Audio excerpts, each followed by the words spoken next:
Bacteria are everywhere and on everything. Pathogenic bacteria, the bad bacteria, can be found naturally in most types of food. They can also live on the surfaces around the kitchen and even on you. You might not even realize it since the germs are not visible. If you don't protect the food, those germs will end up in someone's meal. Bacteria can be transferred to foods where they are not normally found. This is called cross-contamination. Cross-contamination happens when the bacteria from one type of food comes in direct contact with another type of food. A good example of this is using one cutting board for different types of food without washing it between uses. Raw chicken is known for carrying lots of harmful bacteria. If raw chicken is placed on a cutting board, these bacteria will get all over the surface.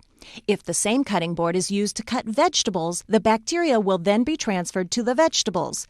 The vegetables are now contaminated with bacteria. Another way that food can become cross-contaminated is by food workers themselves. In fact, anything and anyone that comes in contact with food has the potential to contaminate that food.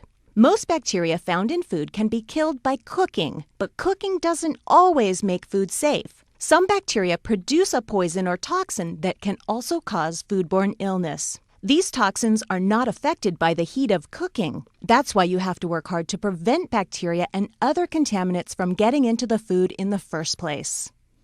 We are all sources of bacteria, and there are many ways that food handlers can contaminate food. Good personal hygiene practices like daily bathing and constant hand washing are extremely important. Bacteria can be spread when food workers forget these rules and handle food the wrong way. Here is a list of things you can do to make sure that the food you are handling stays safe. Wash your hands. A lot. Don't wear jewelry. Keep fingernails short. Cover open cuts and wounds. Keep your clothes clean. Keep your hair restrained. If you are sick, don't work around food. One of the most important things you can do to prevent foodborne illness is wash your hands. Science has shown that when food workers frequently wash their hands with soap and warm water, most of the germs are removed and don't make it into the food. Remember, whatever your hands touch will end up on the food unless you wash them. Always wash your hands after using the restroom, touching your face or hair, sneezing or coughing, smoking, using chemicals or cleaners, and taking out the garbage, and before and after eating and working with raw meats, poultry, or fish. Before you wash your hands, find the sink that is for hand washing. Do not use food preparation sinks or dishwashing sinks to wash your hands. The hand wash sink should always have liquid soap and single-use paper towels or a hot air blower. It should never be blocked and needs to be easy to get to at all times. Did you know there's a right way to wash hands? Following these 6 steps can help make sure that you are doing your part in keeping bacteria out of food. First, turn on the warm water to a minimum of 100 degrees Fahrenheit and wet your hands under the running water. Next, put some liquid hand washing soap in your hand. Wash your hands for at least 15 seconds.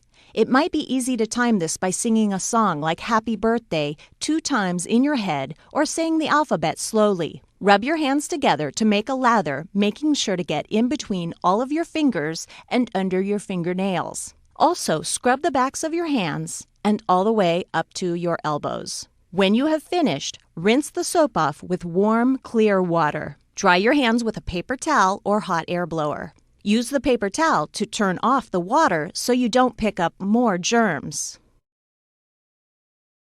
Hand sanitizer is a great addition to hand washing but should never be used in place of it. After following the correct hand washing steps, you can use hand sanitizer before going back to food preparation. Wearing gloves when you make food is also a nice addition to hand washing but is not generally a requirement. Keep in mind that wearing gloves does not mean that you don't have to wash your hands. Hands should be washed before putting on a fresh pair of gloves and after gloves are taken off. Also, gloves should be changed as often as hands would normally be washed. Disposable gloves may not be reused. When you are making food, you should not wear jewelry that could get in the way or spread bacteria. The state law says that if you wear anything more than just a plain wedding band, you must wear gloves when you are working with food.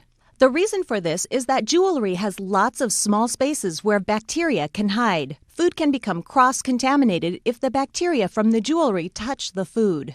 The same is true for fingernails. Nails should be kept clean, neatly trimmed, and filed. Food workers with long or fake fingernails must also wear gloves. Nail polish can chip off and fall into the food, so food workers should not wear polish unless they also wear gloves. Every human being carries bacteria in their body. This means you can be a source of contamination if you are not careful. If you have any cuts, open sores, or rashes on your hands or forearms, you must cover them with bandages and wear gloves when working with food. If not, the bacteria, blood, or pus from your body can get into the food.